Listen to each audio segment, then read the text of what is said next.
Okay, there goes the recording. And here come folks now. Welcome, everybody. Hey, everybody. Oh, awesome. A bunch of people just joined all at once. That's great. Okay, while we're letting folks roll in, I'll just do a couple quick housekeeping things. Welcome, everybody. My name is Nick Houle. I'm the Director of Client Engagement here at the Entrepreneurial Learning Initiative. And just to get this thing kicked off and more fun and interactive, if y'all wouldn't mind putting your name and where you're calling in from, as well as something you'd like to get out of this conversation today. Maybe why you're joining. Are you a trained facilitator of ours? Have you just heard about us and you want to learn more, or anything in between those two? And just pop those in the chat just to get the conversation started. We want to make this as interactive as possible, so we'll have a couple, I think 2 breaks for questions, right, Rob? Yeah, that's right. Plus at the end. So yep, perfect. 2 throughout and then at the end. Fantastic. So definitely no bad questions here at all. Sanjay from Youngsville. I'm not sure where Youngsville is. Okay. I'm in Virginia, so not too far away. Nice. Emmanuel Devine, Wilmington. Okay. A few Carolinians. Nice. Fantastic. Oh, wow.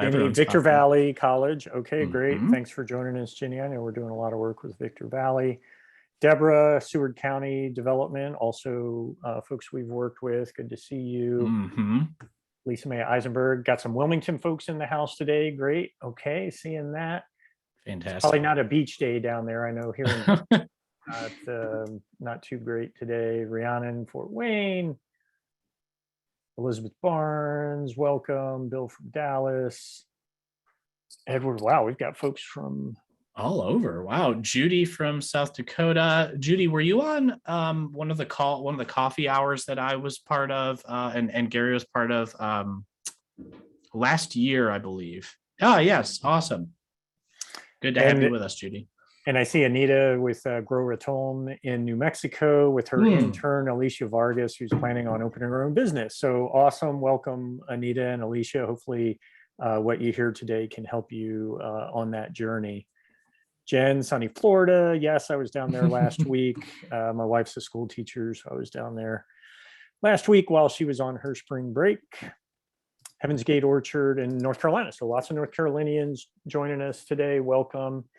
And I'll shut up and let Nick keep on going here. Yeah, no worries. And it's great to see. It looks like we've kind of slowed down with folks joining. So just a couple things off the top. Like Rob and I mentioned a few minutes ago, we will be stopping a few times for questions and answers throughout the presentation as well as at the end.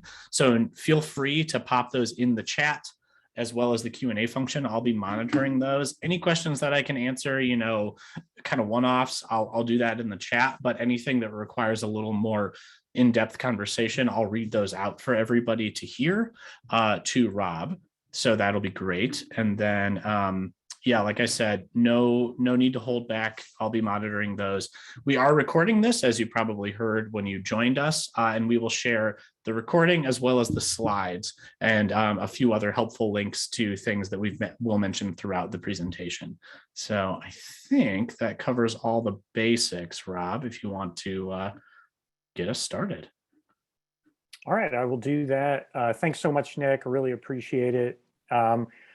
Just wanted to lead off and let you know you may have been expecting Gary Schoeniger, our founder, on this webinar, but he's a little bit under the weather, so I'm filling in for him today. Same content, just a little bit different delivery with how we get through the topics that we talk about. So I'm Rob Herndon. I'm the president of the Entrepreneurial Learning Initiative. I'm actually calling in from Williamsburg, Virginia, which is in the historic area of Virginia in the southeast corner.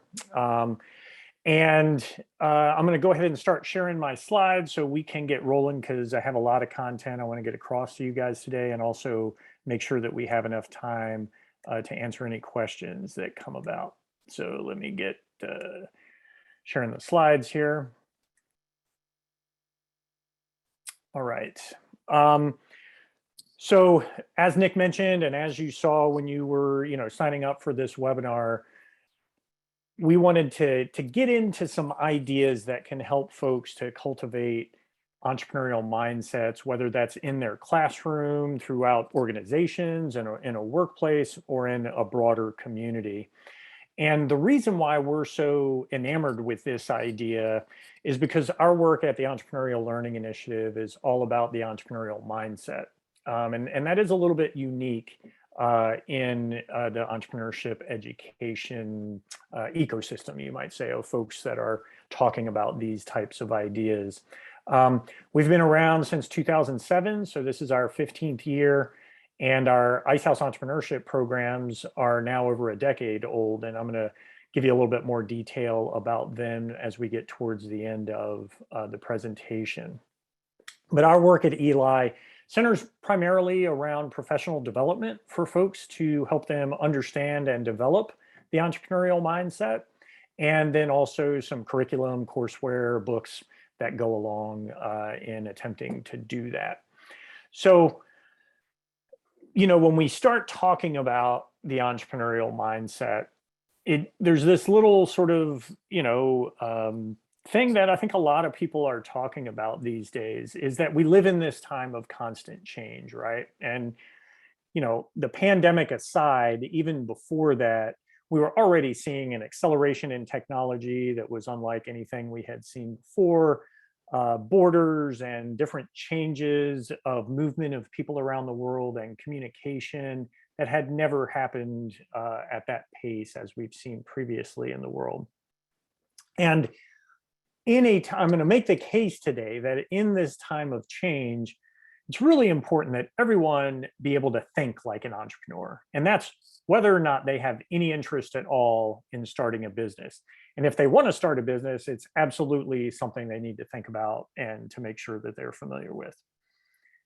And tied into that is this idea that the mindset that has enabled us to succeed both individually and as societies over the last, couple decades, last, century really, in what was a more stable world. When you look at the history, it really needs some updating. Like we got to look at our own mindsets, or the mindset or of our community, which is essentially the culture, and decide, hey, do we need to do some things here to adapt to this new world that we find ourselves in. So there's going to be a few questions that I want to dive in today to help explain these ideas. The first is, okay, when I say this term entrepreneurial mindset, what does that really mean? And I'm going to just, right now ask folks in the chat, like when I say that word entrepreneurial mindset, what are you thinking of? What is it that comes to mind? I'm going to take a quick look here. Oh, and I see Minden has joined us as well. Hey, Minden, it's good to see you from Cheyenne, and haven't seen you in a little while. One of our trained facilitators. Okay, and just go ahead in the chat. When I say that question, what is an entrepreneurial mindset? What do you think of? Here we go. Oh, not constrained by in-the-box thinking. Good. Growth mindset. We're going to talk a little bit about that today. Taking great risks. I'm going to maybe dive into that a little bit, Lisa, because maybe I'll change your mind a little bit about that. A go-getter, okay, something that you own. All right, there's some ownership associated. The ability to look beyond limitations and take risks. Okay, another risk, someone talking about risks. I'll dive into that a little bit. Problems to solve. Jen, Bachelor, you get the gold star today. That's going to be a big topic that we talk about today, is thinking about those problem solving. And Daniel, you as well. Solve client problems, divergent problem solver. Okay, great. Now we're getting a lot of folks really in line with what we're thinking about. And Minden, so many good things you're bringing up there. Okay. The second question is, where does it come from? And I'm not going to ask y'all to dive into that one and give me your thoughts on that, but I'm hopefully through some explanation here going to describe how we feel like it comes about. And then finally, how can we develop it in ourselves and others? Because if we can get this full understanding of what it means to have an entrepreneurial mindset, understand how to develop it, then it's like, okay, how can we get this more out into the world?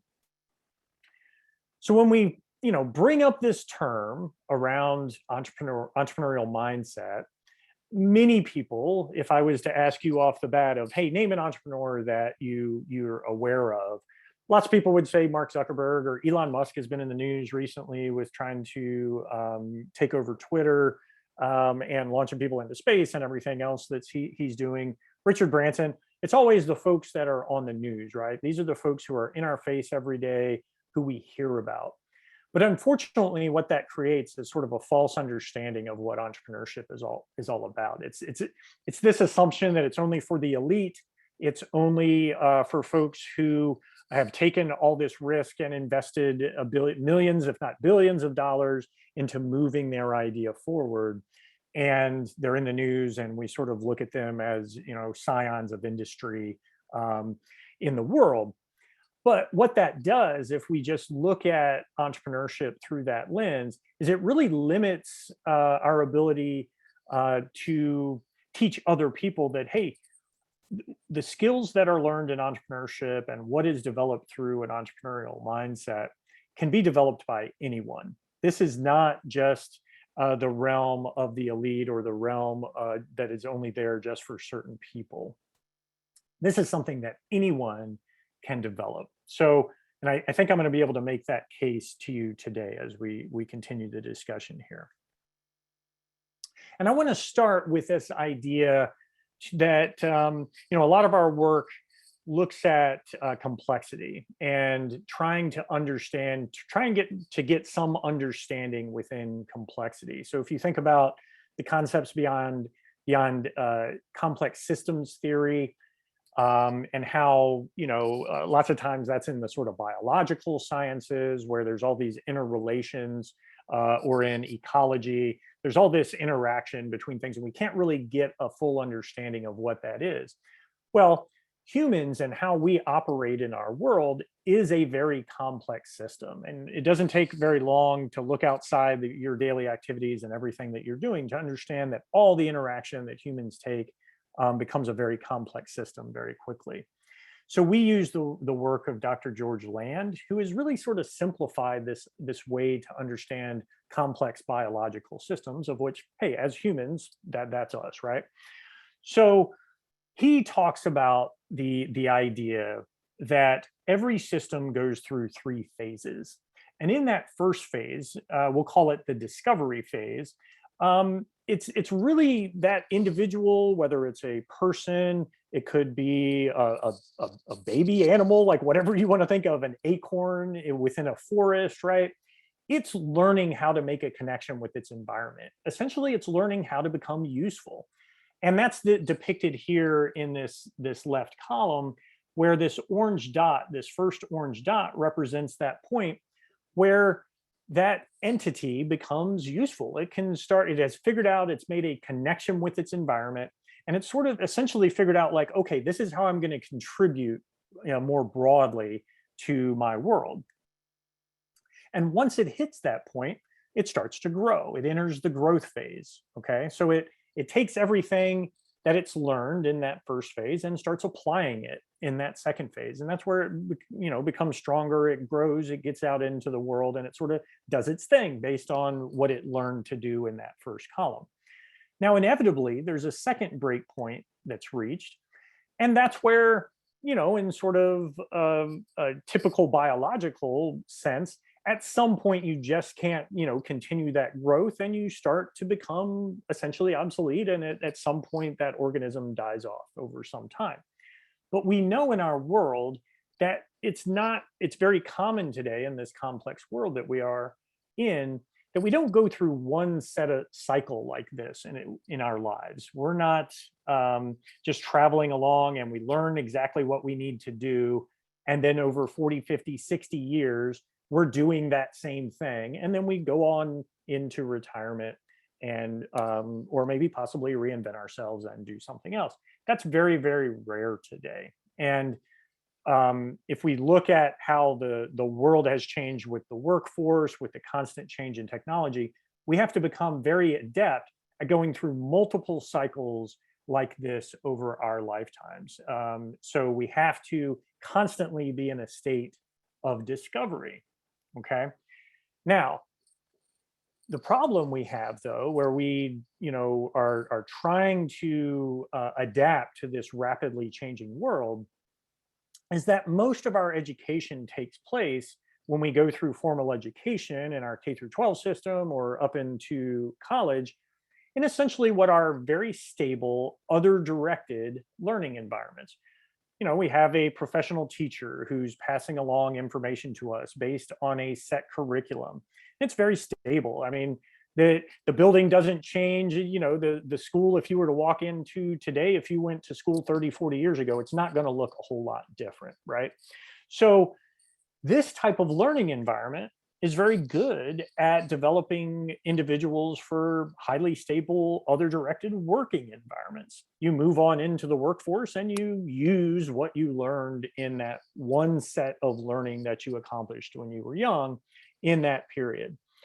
But the problem comes when we are in more of a world like today where things aren't as stable as they've always been. And so we need to be able to handle this sort of unstable world that we find ourselves in. And we need to learn and we need to operate in this first column, in this learning phase, in this discovery phase, in an unstable way. And we have to be self-directed learners. We can't just rely on professional folks to tell us exactly what to do, and that's going to get us to where we need to go. So why this is important is because when we dig into this discovery phase and look at certain individuals, and these individuals I'm going to use as examples are entrepreneurs, okay, because that's where our work is focused. We have an understanding of the everyday entrepreneur, of folks that have lived and breathed and in this discovery phase in this type of setup, which is a very high level of ambiguity, right? They don't know. As an entrepreneur, when you're trying to solve a problem or you're trying to get to a solution on your idea, it's a very high level of ambiguity. You can't plan it out, for 2 or 3 years and expect that it's going to turn out exactly like you want it to. You sort of just have to take steps, keep moving forward, and see what happens and adapt and overcome as you go. And also, as a burgeoning entrepreneur, as someone who's just trying to start from nothing and get that idea out into the world, you have very limited resources. So you're, taking everything that you have, whether it's your free time. Maybe you're working 2 jobs, but you're still trying to do something on the side, that side hustle that we hear so much about today, right? You're using that very limited time. You're maybe taking $50, $100 out of your paycheck each week, each 2 weeks, to try and put it towards this idea you have, this sort of entrepreneurial venture. So those everyday entrepreneurs, rather than operating in that very traditional, stable environment that I was talking about that our school systems employ, they tend to operate very effectively in these types of environments, which are much more unstable with a high level of ambiguity and very limited resources. And they become very self-directed because nobody's going to give them the directions on how to do it. Nobody's going to guide them through it. They just have to figure it out. And what's interesting is when we look at entrepreneurs and how they operate in this discovery phase where they're trying to bring an idea out into the world, there's certain learning outcomes that are developed in them as they go through this entrepreneurial process. They become very adept at problem finding. They have to be very empathic because they're trying to solve problems for other people. They have to be very curious. They need to understand other people's problems, and they have to observe and inquire and question those people like, hey, how can I help you with this problem that you're having? Once they have defined that problem really well, then they have to have really good problem solving skills. So it makes them very innovative and creative. They have to critically think through different options and determine what the best way forward is. They learn to experiment and become very scientific in how they test new ideas and then adapt their solution as they move forward. They learn how to collaborate with other people and become good team members because they know that they can't get that idea 100%, that solution out into the world without some type of team. And through that team, they're networking, they become good communicators. And like I mentioned, they become very resourceful because they just have limited resources that they're starting with. And then finally, this idea around self-direction and self-regulation. I'm going to talk about this psychological concept, which is called an internal locus of control, a little bit more later. But essentially, that means that they have the ability to sort of set aside things that they can't do anything about and just concentrate on the things that they can. And as I mentioned, they become very tolerant of ambiguity and constant change. They become self-directed learners. They're self-aware. They know where they need help. And then they become very resilient. So these are the types of things that entrepreneurs exhibit when they're learning through this entrepreneurial methodology during the discovery phase of their lives. And I think it's probably, no secret here that most of those skills I was listing and outcomes that come from this entrepreneurial process are the same things that we've been trying to do in our education systems for the last couple of decades, where people have been talking about these 21st century skills we're trying to develop in our students or our workforce as well. So based on this, sort of way to look at this complex system, we've come to this definition of entrepreneurship. And there were folks that were mentioning things like risk and et cetera. For us, this is the clearest definition about the true essence of what entrepreneurship is all about, which is entrepreneurship is a self-directed pursuit of opportunities to create value for others. Ultimately, you're looking outside yourself to see what others' needs are so that you can create value for them. And when you create that value, you empower yourselves. So if we're able to look at this as a definition of entrepreneurship, all of a sudden it becomes anybody can understand this and move towards this, right? It's not, you notice that it's not about, well, they've created a business or they're taking high levels of risk. It's no, they are just self-directed, looking outside themselves in ways to create value for their community. And when they do that, their community is going to reward them. So that's how we look at the term entrepreneurship and what the true essence of entrepreneurship is. But in order to put these two things together, we have to have a little bit of an understanding of what a mindset is to really get an understanding of what an entrepreneurial mindset entails. So just a quick primer on a mindset. We all have one. It's something people talk about. But many times, it's not something we really think a lot about. But once it's developed, it really influences our behavior over our lifetime without a lot of thought. And so we like this way to think about mindset. It's actually adapted from some work from Edgar Schein, who is one of the big adherents of trying to understand culture. So he has a great definition of what culture is. And we at Eli, we think of mindset as essentially individual culture. And so when Schein defines culture, he says, oh, it's a pattern of beliefs, values, beliefs, and assumptions learned by a group of people, in a culture that has worked well enough to be considered valid and therefore assumed to be the correct way to perceive, think, and feel. With mindset, if we're thinking of that as our individual culture, that's how an individual has learned that things that they now consider valid and just fall back on those day after day. And when we dive into the elements of the mindset that we want to focus on as we're understanding this entrepreneurial mindset, you heard me mention that idea around perceived locus of control a few minutes ago. It's really that thinking of, hey, am I more the captain of my ship? Am I more in power of what I'm going to do every day, or am I more affected by the things that are going on in the world around me?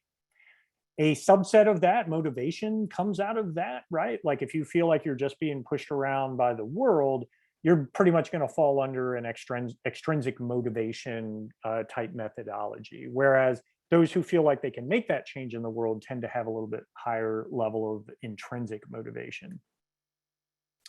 They're also, when we're looking at mindsets, it falls on this scale from, optimistic to pessimistic, right? Like everybody knows folks that are on either end of that scale. And so each of these ideas that we're talking about, there's some type of scale associated with that. Perceived self-efficacy. This is the idea that you can set goals and achieve those goals, right? So some folks feel like, well, there's no reason to set any goals because I'm never going to be able to achieve those goals. And other folks are going, hey, I'm setting goals every week, every day, and I'm going to be able to accomplish those. So once again, there's a scale when we're talking about self-efficacy. And a number of folks were bringing up a growth mindset when we first asked that question about what an entrepreneurial mindset entails.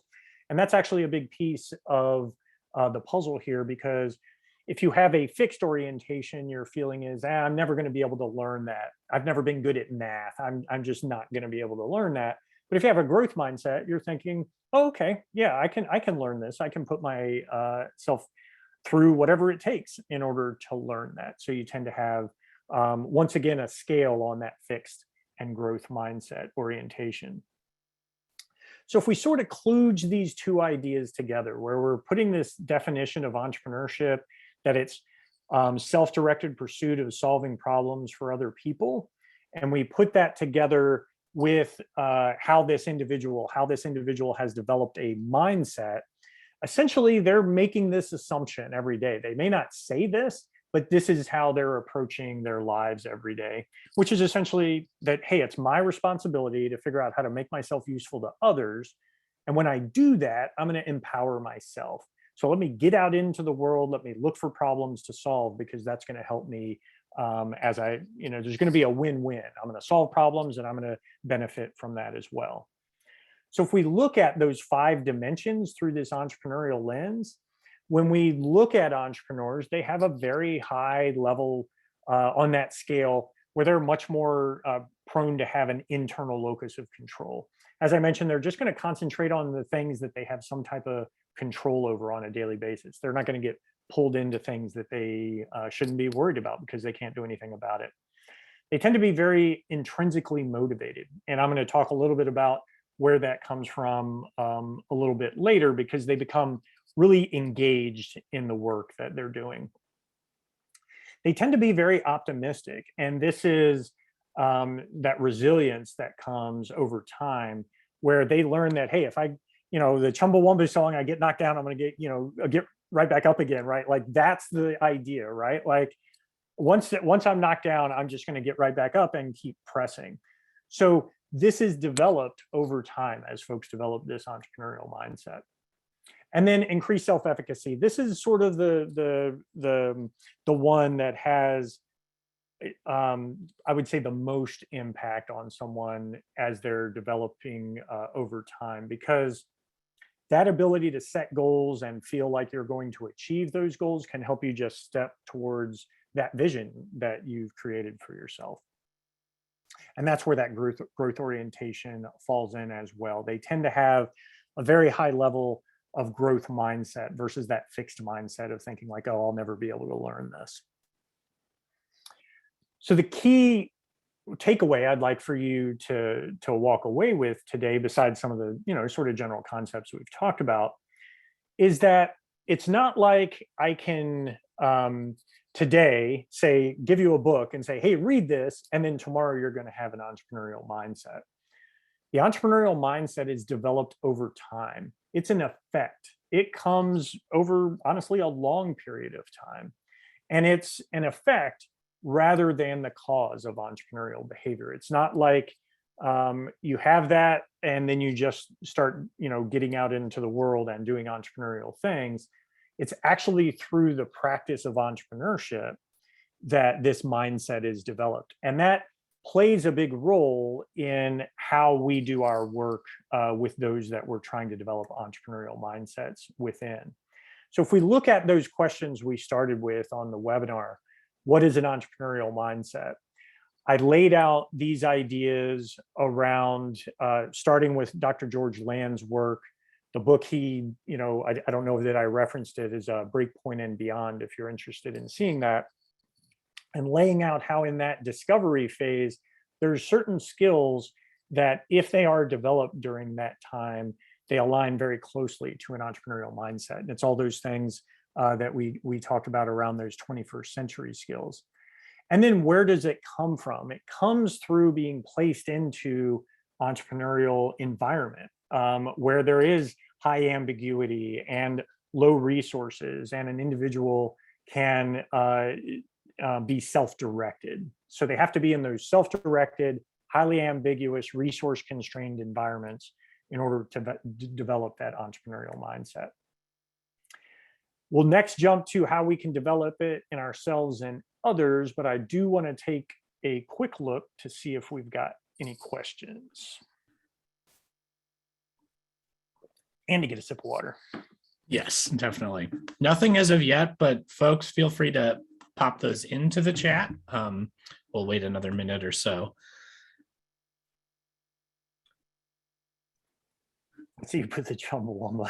Yep. I thought that was I realized I funny. might have dated myself a little bit with that. Oh, Although no. It's not that Oh, old. no. It's not that old. But Virginia, it gives you the praise hands. Yes, there you go. That's great. All right. If anyone does have a question on that first section, feel free to ask it. We can get back to it at the next break. That'll be in another 10 or 15 minutes, I would say. Absolutely. All right, I'll just keep pressing and we'll handle questions at the next stop. So, all right, so jumping back in, we've covered those. Okay, now how can we develop this entrepreneurial mindset in ourselves and others? So I'm going to have to start with a story of how our work really began at Eli, which our founder, Gary Schoeniger, had this opportunity to work for the Cisco Entrepreneur Institute. And what they asked him to do was to look at the entrepreneurship education ecosystem and determine, hey, where are we missing it? Where are we not helping people become entrepreneurs? And this is in a traditional sense, right? Like to go actually start a business. And it was through that work that there was a determination that, you know what, nobody's talking about how entrepreneurs think. Everybody's just giving them tools like business planning or teaching them about taxation or, really essentially just typical business things that you would get in a business school. But nobody's really looking at like, hey, what does the typical entrepreneur, how do they look at the world? How are they thinking? And so Gary was given a camera and a film crew and the opportunity to go around North America and interview what we call everyday unlikely entrepreneurs. These are folks that probably live next door to you. They're in every community. These aren't the Elon Musks, the Mark Zuckerbergs, et cetera, but these are folks that are just solving problems within their community and maybe not getting all the hype that we see with the typical entrepreneur. And that led to an interaction that in Tulsa, Oklahoma, where Gary was able to meet Mr. Clifton Talbert, who has this amazing story of growing up in the Mississippi Delta in the 1950s. And Gary, was performing this interview and asking Clifton, hey, Mr. Talbert, how did you learn to think like an entrepreneur? And, Clifton sort of looked off into the distance and pulled a picture out of his shoebox that he had there in his office of the individual you see on his screen there, who is his Uncle Cleve Mormon. And he said, you know what, Gary, he said, it all goes back to my Uncle Cleve and that time when I was 13, 14 years old, and I was working with him in our ice house in Glen Allen, Mississippi. And as you can understand, like Gary's going, wow, okay, this is amazing. Let me hear this story. And Clifton went on to tell him about how he spent a couple of years working with his uncle in the ice house. His uncle had that business. He was the only African-American in that community that owned a business. And Clifton points back to that time and his dealings with the ice house as what set him on the course for the future that he was able to accomplish. And if you haven't heard of Clifton Talbert, he's a Pulitzer-nominated author for another book that he wrote called Once Upon a Time When We Were Colored. He was one of the founders of the Stairmaster exercise machine. He's been the president of a bank. He's lectured the Supreme Court. He has this amazing life story, and he points back to the mindset that he learned from working with his uncle, who, by the way, only had a 6th grade education. So that led, that when Gary heard that story, they communicated for a while after that and ultimately decided, you know what, let's co-write a book together to use Clifton's story as a way, and Uncle Cleve, his story as a youth, working with Uncle Cleve, as a way to encapsulate the lessons that Gary had learned from interviewing hundreds of entrepreneurs that were just like Clifton throughout the United States and Canada over the last year prior to that. And so that led to the book that's there on the screen, the Who Owns the Ice House, 8 Life Lessons from an Unlikely Entrepreneur, that, as I mentioned when we started, has now been in publication for over 10 years. And you can see Keith's comment there. We get a lot of great feedback on the book. Lots of folks love the book, however you engage with it, whether it's written or audiobook or in PDF fashion, that type of thing. Now, once that book was written, we were able to make a connection with the Kauffman Foundation. They decided to help us develop some curriculum that's based on the book, but then expands upon that. And that's how the Ice House Entrepreneurship Program came about. That original program was developed now 10 years ago as well, based on the ideas in the Ice House book. And those the program, as it was developed, had a number of core components. The first was the 8 life lessons that you find in that book. So it exposes students, or whoever it is that is going through the course, to the 8 core concepts that come from the book. It immerses them in that real world entrepreneurial experience. Because like we talked about, you can't develop an entrepreneurial mindset without actually putting yourself into an entrepreneurial situation. You have to go through that experience to help develop that mindset. You just can't talk about the concepts. It has to be immersive and experiential. And then another key component is that it's reinforced with relatable examples. As the program was being developed, all those entrepreneur interviews that were done, there was a number that were selected with folks from all different walks of life to come up with relatable examples that anybody who's going through this can relate to. And then finally, there's this aspect of reflecting on what are your goals for the future? What's your vision? How do you see this tying into what you're trying to develop for yourself over your lifetime? So there's a big component around personal reflection. So when we look at those 8 core concepts, I'm going to give you just a real quick overview here, but these are the general ideas. The first concept is this power of choice. When you've heard me bring up this idea of vision and developing this self-efficacy, that I can set goals for myself and move to that. So that has to be the groundwork. You have to come to understand that, okay, every day I make a certain number of choices. And so I'm going to start choosing that path forward that I want to make for myself. The next is recognizing opportunities. And like we talked about, the entrepreneur, when they look outside themselves for opportunities, they're looking around their community and they're looking for problems. They're going, hey, what can I solve? Where can I put my interests and abilities and help solve those problems? So ultimately, they're looking to turn those problems into opportunities.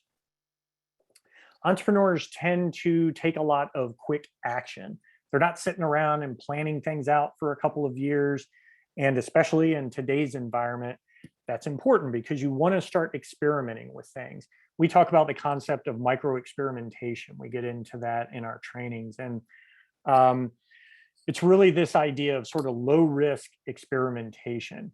So that's where the folks that were mentioning risk at the very beginning of the webinar, I want to throw this idea at, which is it's not about, mortgaging your house and making these plans for years and years. And then, okay, we're going to take a big risk and we're going to put everything into it and cross our fingers and hope it works.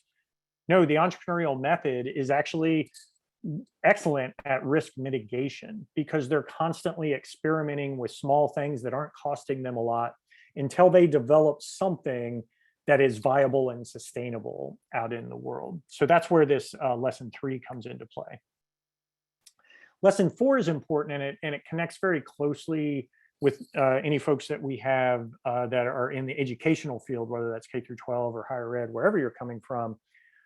But the idea around lesson 4 is that when you're choosing the vision you have for yourself for the future in lesson 1, you're looking for opportunities outside yourself and you're looking for problems to solve in lesson 2, and then you're starting to act on those problems. What you start to recognize is, man, I probably have some things I need to learn. So from a student perspective, all of a sudden, maybe that class you're taking on accounting or in some type of computer programming, all of a sudden becomes a lot more applicable because now it applies to the problem that you're trying to get solved out in the world.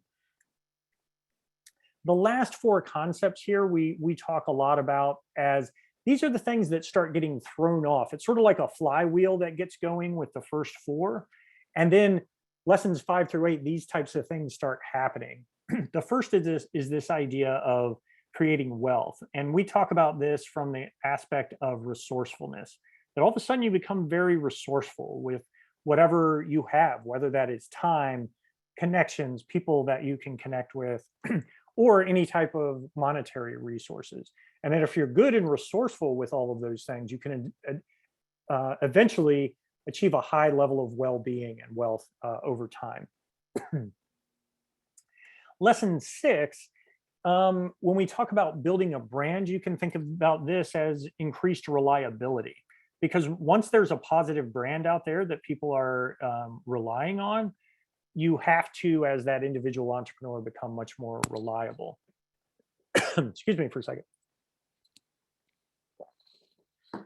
And then importantly, with lesson 7, as we talked about, entrepreneurs are looking outside themselves for problems to solve.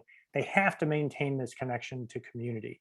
So they learn how to develop many connections and network and help each other out. And then lastly, they become very persistent. And this is through failure, right?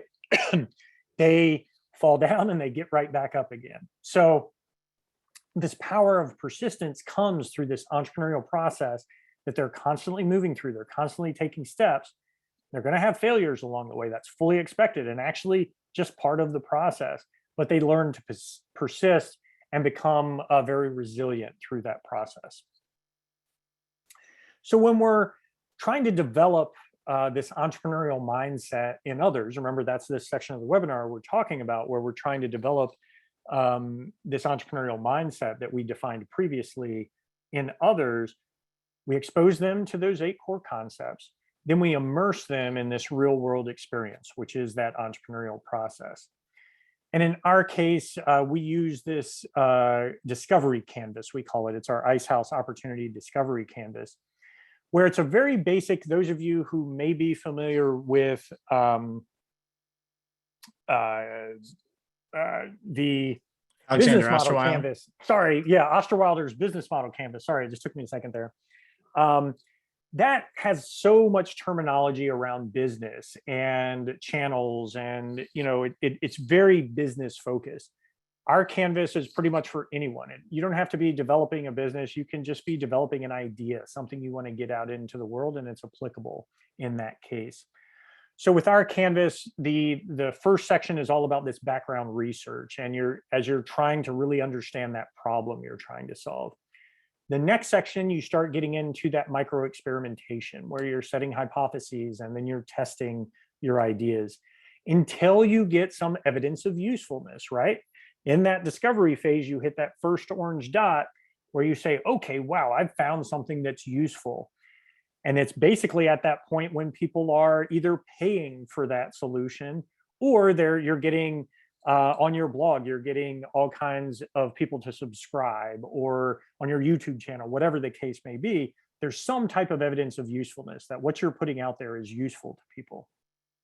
And it's only then when you move into that more of that growth phase where now you're trying to communicate and get that idea out into the world. So as we work with students through our programs, and as you're trying to develop this entrepreneurial mindset in folks, it's important to step them through these 3 phases of the entrepreneurial experience. The next step here is reinforcing what they're learning, both in those life lessons and through the entrepreneurial experience, with relatable people, right? Others who have been through similar or worse type situations where they can connect with and go, okay, well, if that person did it, I can do it as well. And so I'm not going to dive into the folks we have here. Some of you may recognize Brian Scudamore has been on TV recently. He's on the top right. 1-800-GOT-JUNK. He started with $1,000 and, now has something like a $250 million company around the world. So he talks a lot about vision and other concepts that students can connect with. The entrepreneurs that are interviewed as part of this series, where we call them our Ice House Entrepreneurs, are folks that, have started with essentially nothing or less than nothing, and then been able to turn it into something great for their communities. And so, if you're interested in learning more, when you dive into our programs, you'll hear about their stories and where they're coming from. And then lastly, I had brought up this idea of personal reflection. Why this is important as folks are, trying to develop this entrepreneurial mindset is because we're really asking them to go through this entrepreneurial discovery process where they're taking their own interests and things, that they find interesting and their own abilities and going, okay, I'm pretty good at this. I'm interested in this. And now you're making them look outside themselves. Hey, where can I solve problems for other people? And it's in that intersection that this entrepreneurial magic sort of happens, right? Because now this person's intrinsic motivation clicks in because they're interested in it, they have some ability in it, and they're seeing the effect that it's having on other people. And ultimately, that's where people become optimally engaged.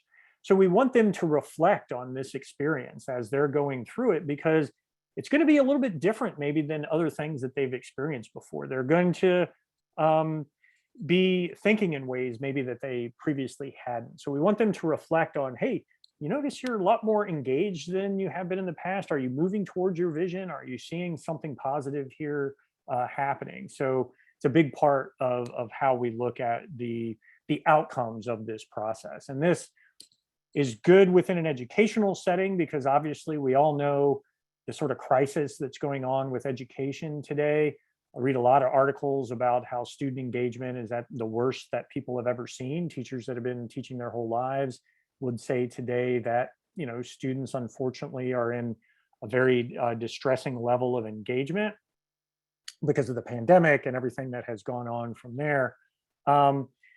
And in a workforce as well, right? We know from the data that only about 1/3 of workers are truly engaged in their work. So if we want to engage people more in what they're doing on a daily basis, it really requires tapping in and leading them through this entrepreneurial discovery process so that they can hit that level of optimism and intrinsic motivation. All right. I know some things have come up in the chat, but I haven't looked at them. So let's see if there's any questions popping up. Yeah, there was one I wanted to dig into, and I think we're doing okay on time. So this might be the only one we get to for this break. But what has been Eli's success in breaking through the nihilism that sometimes cripples an entrepreneurial mindset in an inner city context? And I thought we could talk a little bit about that because a lot of folks use the phrase things like the cycle of poverty, for example.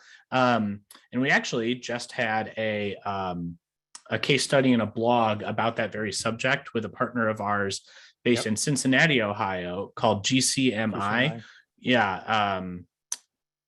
What is that? Greater Cincinnati Micro Enterprise. Yeah, I think Institute, that's it. I think. Yep, that's right. And then also a newer partner of ours based in Decatur, Illinois, that's right. Richland Community College. They're doing some Mhm. really cool work working with mentors. So they call it the Minority Mentor Protege Program. So they're pairing existing people who are nascent, want to become new entrepreneurs with mentors, and then working them through the Ice House program, as well as with some other programming that they've supplemented it with. So between those two, we're seeing some really positive results. GCMI has been working with us, gosh, for almost 8 years now. They started in 2015. So Right. yeah. Yeah, and I guess I would address that question too, Nick, and definitely go and review those case studies. And that's the type of work we've been doing for, like I said, for 15 years. But I would address that question of, it comes down to that idea of hope and a positive future. And I think what we're seeing in our inner cities today is, and besides the economic issues that we've had, is just sort of this level of ambiguity, right? Like we were talking about before, a high level of ambiguity. What's the future going to hold for me? And is it going to be is there anything positive possible for me in the future? And I think that's the real power of developing this entrepreneurial mindset. Is it takes folks in those types of situations, and they don't have to be in those situations, but if they are in those types of situations, and says, hey, look, let's look at this through another lens. Like, is there possibly some hope that things are going to get better in the future? And hey, you have all these abilities and interests. Like, how can you turn that to something positive and something that can contribute not just to yourself, but to the community? Because the secret is that if you contribute to your community, if you're solving problems for other people, that's ultimately going to empower you more than you ever could just by doing it yourself. So once our facilitators, are able to get into that conversation with folks, that's how we're able to get those results like Nick mentioned in those case studies. Yeah, and the only thing I would pile on with you there, Rob, but that's definitely a good answer, is the emphasis on promoting success stories from either that individual's community or communities like theirs. Right. And the importance of, that's why I brought up the Richland Community College folks, because their work on connecting folks with mentors is key, because especially early on in your entrepreneurial journey, and again, we don't just mean folks who want to start a business, but anyone who's trying to learn to think this way, seeing and hearing from other folks similar to you is absolutely crucial. I could watch Richard Branson videos on YouTube all day, but I'm probably not going to act on them because I don't have a life like Richard Branson's anymore. And any similarity we have between us is very far removed. So it's better to hear from someone who's closer to your roots, if you will. Right. Perfect. Okay, so I guess I'll keep pressing just through keep this pressing, last yep. section, and then we'll take any questions as well at the end as we come up on the hour. Perfect. So as we've, okay, so just as a quick review, we talked about, we redefined entrepreneurship. We understand it as that solving problems for other people, self-directed nature of that, to create value for ourselves. We connected that to mindset so that there's an understanding of it's my responsibility to go solve problems for other people. And then we started talking about some of those psychological things that come about. Then we talked about how to develop this in others. And I gave you those 4 steps, right? Is understanding those key concepts that we saw were common and replicable from those entrepreneurs that Gary interviewed, which are those 8 life lessons, those things that kept popping up and over again through those interviews. And we put them through that entrepreneurial process, because as we said, it's the experience that helps them develop those skills. Then we provide them those relatable models, just as Nick was referring to, folks that look like them, that they can, or maybe in a similar experience as them, can help them to motivate them to continue to move forward. And then it's that reflective nature of that. So as we, sort of have developed and seen that is the methodology for developing this entrepreneurial mindset, we've been able to deploy that in a number of ways around the world, honestly. And as is noted here, but from Tom Rue, it's allowed to make some change in the entrepreneurship ecosystem and in entrepreneurship education around the world. From that original program that I mentioned, we developed, now 10 years ago. We've since created a student success program, a program specifically for small business owners, and then our newest program of this scale, which is the middle school program, where it was designed to be just a little bit younger students involved, sort of that early teen area. And we train folks in how to utilize those 4 programs. We do that through our facilitator training programs. And at this point, we're actually getting up close to 3,100. We've got a training, 2 trainings going on right now, one that's for just open to the public, and one with a college that's down in Florida, where we're training a number of their faculty members. But as you can see, we've got folks trained in all parts of the world. I think we're up to 28 countries outside the United States. And I know we're at 48 states. We've still got Rhode Island and Maine to check off with a facilitator. And a few examples of case studies. Now, I do want to point out, we've got a very extensive list of case studies. And actually over the last year, we've been collecting a lot of data and information, a lot of qualitative data, but some quantitative, more qualitative side with our case studies because of the long-term nature of this. But we have a lot of these out on the website. And Nick, if you haven't put it out there, I'm not looking at the chat, please connect everyone to that case studies page so they can go see the types of examples. But I just want to hit a quick few because these are usually the ones that folks are asking questions about, or it's in different areas that they're coming from. The first is this idea around using the Ice House program at the community college level. We did this test in Pikes Peak Community College in Colorado, where we had 1,600 students who weren't college ready.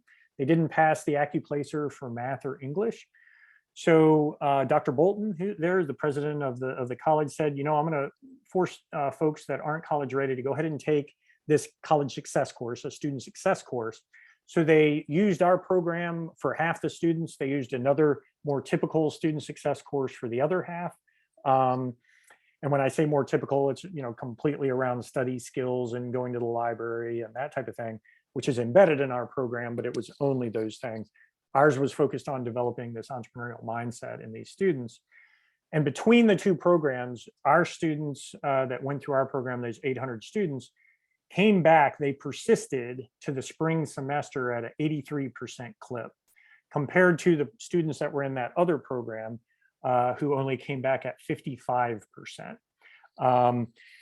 And Dr. Bolton actually made everyone go back and check the data because he was amazed that it could be that much difference. And that led to us doing a few-year effort at Pikes Peak. And you can learn more about that in our case studies. At the high school level, we've done this pretty extensive effort with a preparatory school in Mexico. They actually have 37 campuses. And we had 7,500 students a year over 3 years. So, approaching like 22,500 students that went through the program. And they did a report after the first year with the program. You can read that report, you can download it, you can learn more about it. But what we were happy about was that the students didn't just enjoy it. And you can see the type of data that they said here that, how it really helped them develop and apply the 21st century skills, which was one of the main outcomes they were looking for. But the faculty members were very excited about it, which whenever you're trying to provide these new types of training and skills for faculty members, they're going to be resistant. We understand that. I've been a faculty member myself, but they saw the benefit of this for their students. So there was very high level, I think 90-some% said, yes, we need to keep this program going. At the middle school level, you heard me mention that newest program that we have. We did this program, and we're continue to do this program with Erie Public Schools in Pennsylvania. It's been going on for 5 years now. And there's a great video out there in our case studies where you can hear from some of the students, as well as Dave Cross, one of the primary instructors who we trained as a facilitator. And they have these great quotes, right? Like about, if we can turn problems into opportunities, we can make Erie a better place. So it shows how this is starting to have an impact on these students. The organizational culture aspect, like you've heard me talk a little bit about how this can impact workforce culture. Tom Darling, who's depicted here, started out as a facilitator at the local community college in Albuquerque, New Mexico.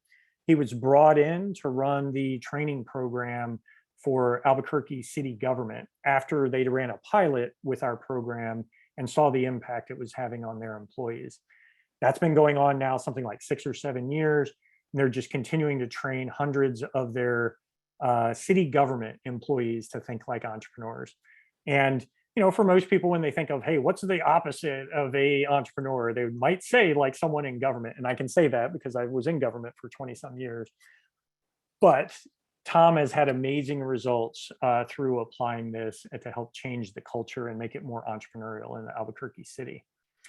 The last example I have is about how folks are taking these ideas to change their community. And NC Idea in North Carolina, it has a goal to hit 100,000 people in the state and try and develop this entrepreneurial mindset with them. We've trained about 400 folks across the state, and there's a plethora of things going on across the state at different colleges, nonprofits, schools, K through 12 schools throughout the state. So you can learn more about that as well. Lastly, since we're right at our time, just want to point out, if you're interested in learning more about our professional development programs, just reach out to us. Nick's going to provide a follow-up email, whether you're watching this in person or you receive the recording afterwards. So you can reach out to us to learn more about that. And then lastly, you've heard me mention our facilitator training programs. If you'd like to join that cadre of over 3,000 folks who we've formally trained as facilitators, entrepreneurial mindset facilitators, our next public training is July 6th through the 27th. It happens over a 4-week period. It's in a hybrid model where we provide weekly some videos to watch, some exercises to do in a learning management system. And then we get together for live sessions once a week to talk about those ideas and do some group discussion and group work. So if that's something you're interested in, please reach out as well, and we'll be happy to link you into that. All right, apologize for going a few minutes over, but wanted to make sure I got through everything. Are there any questions that I can handle? I'll highlight one comment that we got in the previous section. Yolanda was saying, why does society place pressure on entrepreneurs to become overnight successes and or perfectionists? And she says, I think social media contributes to how easy it is to be an overnight success, to us thinking how easy it is and how that might not actually be the case. Yeah, I mean, that's a great question. I think that is not just for entrepreneurs, but everyone, right? Like, hey, tomorrow I should just be able to get everything I want to, Yep.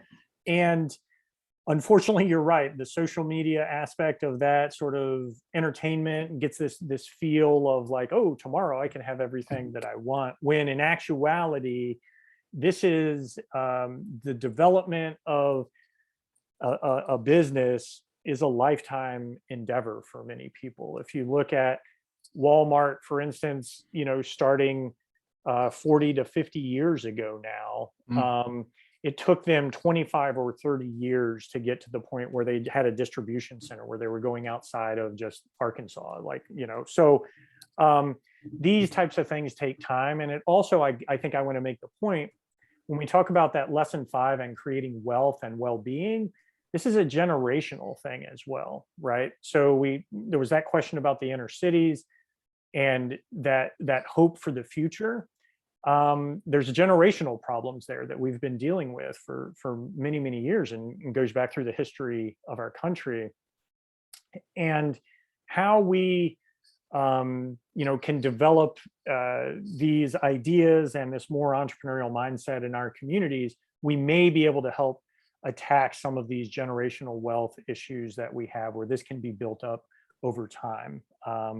So hopefully that helps answer that. It's just a false understanding if it's like, oh, I can get that tomorrow, because the typical entrepreneur, that just doesn't happen. You don't strike it rich in just a really quick period of time. It's like And hitting the that lottery. helps contribute to the perception of entrepreneurs being risk takers too. Correct. Is Right. when you look at it in this microcosm of they went from this to this, oh, they must have taken a huge risk, They but must have not bet when you it look all in one big, right? exactly, not when you break it down into the micro experimentation that Rob was talking about earlier. That's right. Yeah. All right. Okay. If there's, thank you everyone for your thanks and for joining us. Look for that follow-up email to come within the next 24 hours. I usually get it out same day.